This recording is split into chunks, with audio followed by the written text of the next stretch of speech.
I wonder, do you really see this as a means of committing engaging in a contrived effort on the part of those who make the decisions of eliminating black people? Is this a form of suppression also? To make sure, in other words, that black people are railroaded into prisons, into jail? Uh, Well, in the whole history of the United States, the impact of racism has been to attempt to contain black people, has been to attempt to stifle the desires towards liberation.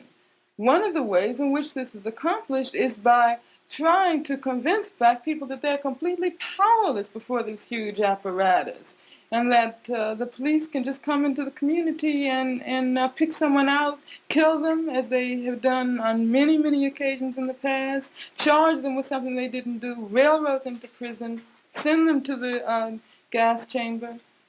This is just one of the many ways that the system, and it's not a contrived effort in the sense that it's done consciously by a few men up at the top.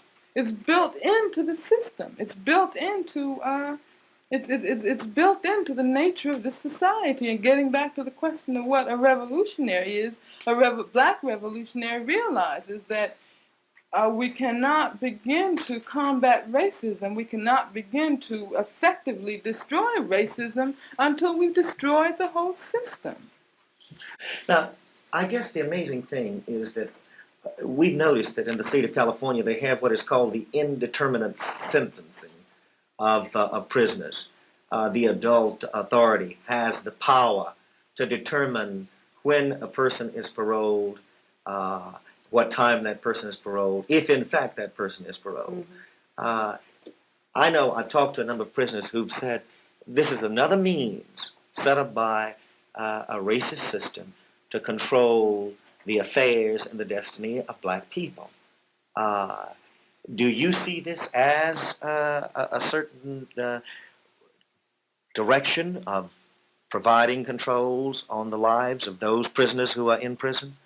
Well, see, it's interesting that when the indeterminate sentence law was first enacted, it was presented as one of the most progressive reforms in the prison system.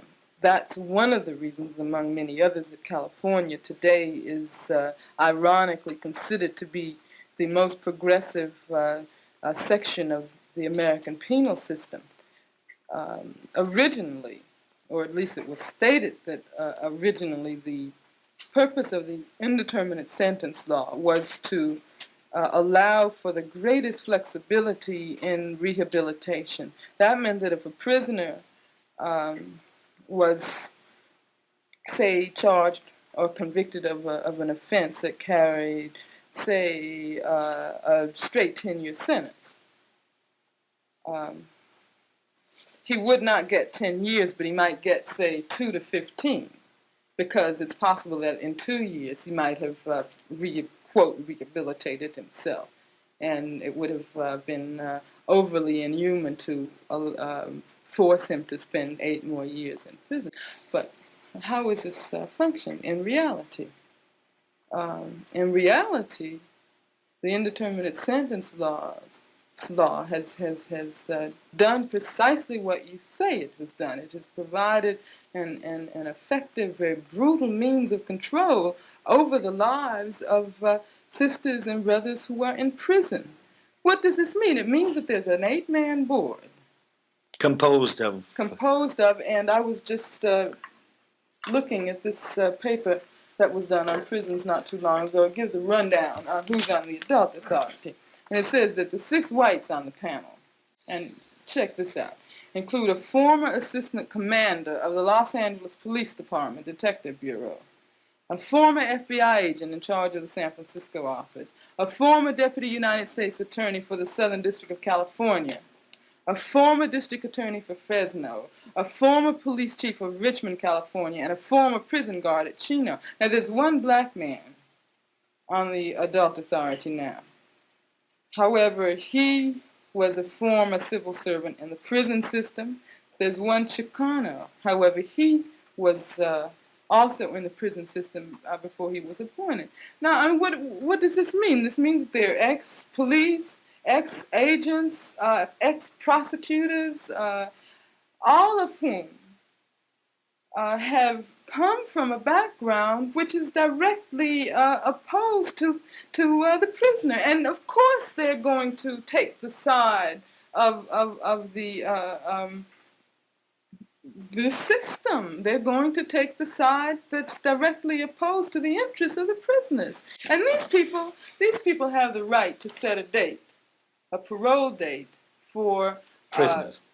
Certainly, and of course now with the increased surge of political activity and with the increasingly aggressive posture that prisoners are assuming in prison, the indeterminate sentence is used as a form of retaliation. It's used as a form of repression because prisoners are either told or else they realize that if they continue to engage in any kind of political activity, they aren't going to get a date. How do you get two burning questions in at one time? You know, when they're coming in my head right now, and I want to get them in at the same time. I'll try one first. It had been suggested by the executive director of the Correctional Institutions of California that lobotomies, that brain surgery, be used on those inmates who have violent tendencies. Also, we know that at two institutions like Tascadera and also Vacaville, certain drugs have been used on prisoners. This trend, we note, has taken place, and yet there was also a very strong suggestion by the executive director that lobotomies be engaged in. Mm-hmm. What does that sound like? I mean, what does that remind you of? It evokes in my mind all of the horrors of Nazi Germany, all of the experiments that were done in the concentration camps.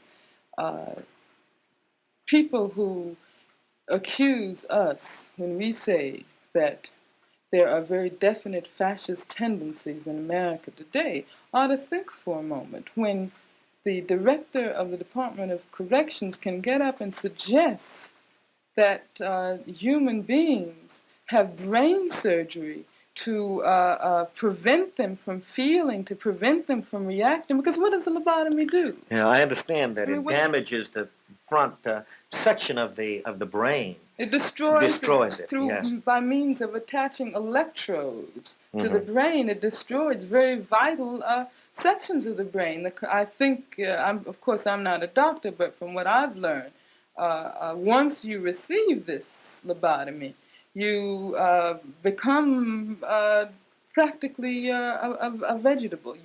Of course, they maintain that it prevents the patient from being aggressive and violent. But what they're really talking about is stifling the political militancy that exists on the inside of the prison. Yeah, I understand that lobotomies have been used, and this is undoubtedly well-founded, to suppress pain. You know, I really believe they would have actually initiated this policy of brain surgery had not there been the kind of reaction that there was.